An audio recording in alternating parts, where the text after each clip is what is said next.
Hello, everybody. You're on the mic. So yesterday, after I did my video, I had a chance a little later on to go back and at least get caught up on some of my, subscriptions. As I watch and watching some of the other guys that I watch, that I subscribe to. And Hero Hay came out with an interesting story. So Funimation, I get, because of Anime Expo being canceled this year due to, of course, the pandemic. Um, Funimation decided to start up its own a virtual con called Funimation Con. Yeah, I don't think that's a good idea. The thing being is that part of the whole fun of going to a convention is actually going to it and actually physically being around other people. They're trying to set up the idea of a virtual Comic Con so everybody can stay safe from the from the big scary coronavirus. It's utterly ridiculous that we have to like just cancel life because of a virus. Okay. Now, the thing is that you know as human beings, as I've said this before, as human beings, we need to have contact with each other, and no, you need more than just over an internet screen, over a screen. You actually need to be around other people. Okay. The idea of a virtual convention is stupid. The idea is you need to be around other people. You can still maintain a safe social distance, but you need to still be around other people. Whether it's whether it's getting together as a family on Sunday evening, an extended family like the family in New Jersey. People there was this family in New Jersey where the matriarch and two of our oldest daughters or two of our oldest children had passed from the coronavirus about back earlier on in when all this was starting up. And the governor and a lot of people were all, well, they shouldn't have been doing that. They shouldn't have been doing that. Well, they have every right to do it. People can weigh the consequences of their own decisions. That's what I talked about in my video yesterday. But the whole idea of the whole idea of because the whole idea of trying to just separate everybody and just sterilize society is an act of tyranny. We have, you know, sitting there and just stopping your life over a virus is stupid. The fact is, everybody's going to die at some point in their life. There's no way you can really prevent that. Okay? I'm sorry to those of you who want to sit at home and hide away from the world, but the fact is that you're not doing anybody any favors by doing so. You're not doing yourself any favors by doing so. Because human beings, we do need human contact. And this whole idea of trying to sterilize society because of some big bad virus is ridiculous.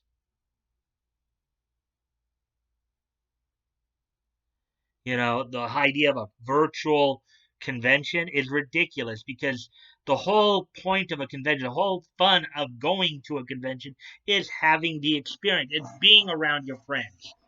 You know, it's more than just for cosplayers, it's more than just simply just showing off the costumes. It's also being around your friends and your fellow cosplayers and having sharing that experience.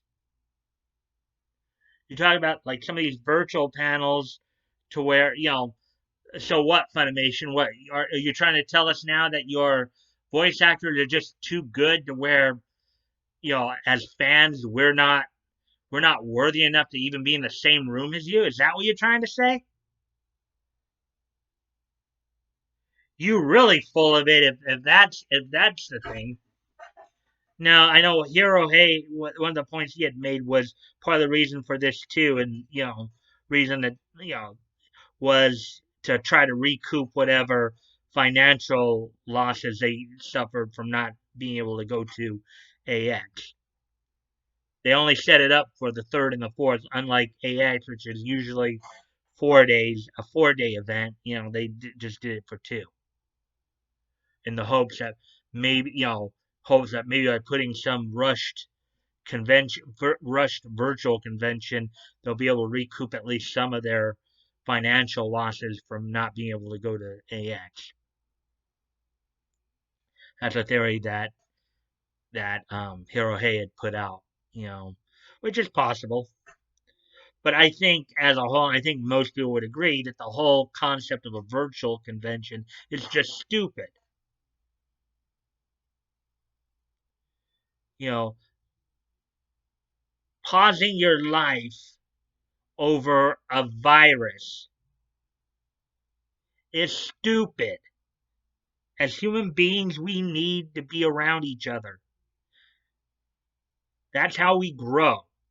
And for those of you, well, you don't really care about spreading the virus. Well, partly I don't, because I don't think I've got it, and I don't think as many people have it as they want you to believe. Because, granted, I know what the numbers say, and maybe there is a certain truth to the numbers.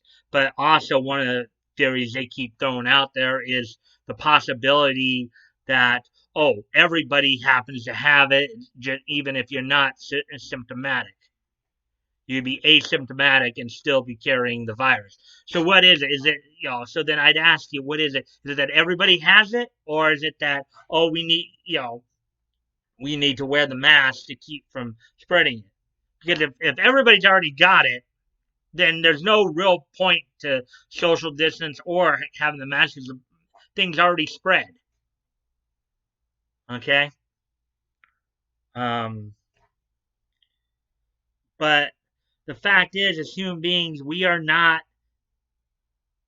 cannot live in a sterile society. You have some of these people who want you to be walking around in Ziploc bags all the time. Bunch of hypochondriacs. The fact is that we need to get reopened as soon as possible. We need to get life back on track and let come what may, whatever comes of it. Because the fact is, whether it's the coronavirus or a car accident or somebody putting a bullet in your head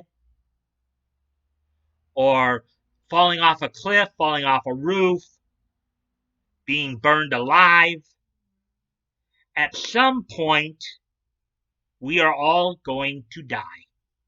There's nothing you can do to prevent that. Okay?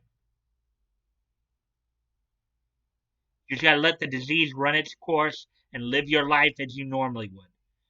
As the saying goes, live every day to the fullest. Live every day as if it was your last, because you never know, it just might be. We cannot live in a sterile society. That is not what, as human beings, we were made to do.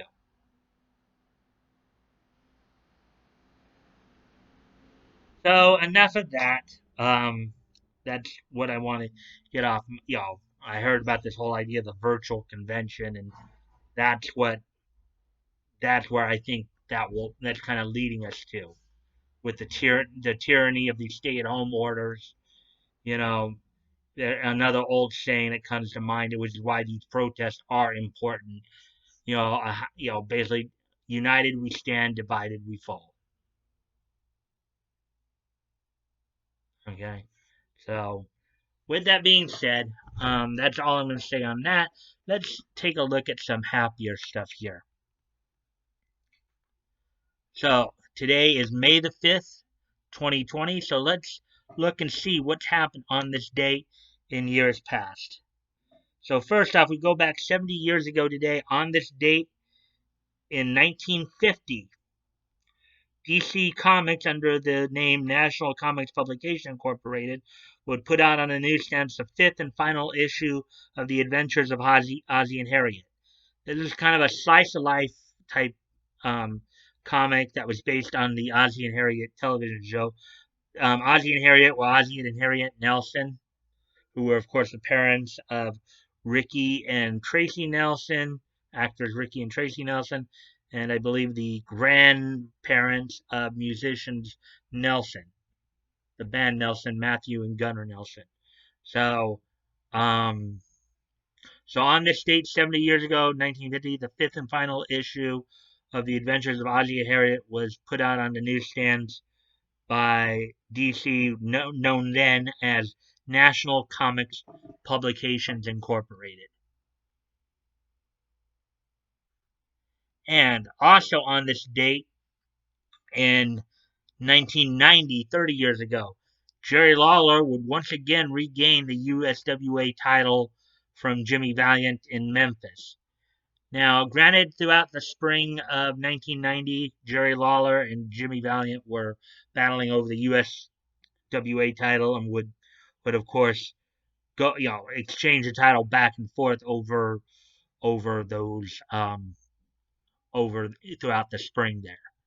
So Jerry Lawler on this date in 1990, 30 years ago, Jerry Lawler would regain the USWA title from Jimmy Valiant.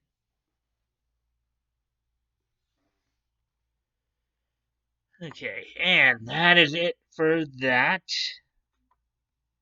So with that being said, you know, as always, guys, you can check the links below. If you want to contact me directly, you can direct message me on my Discord and check out the Discord and join if you'd like.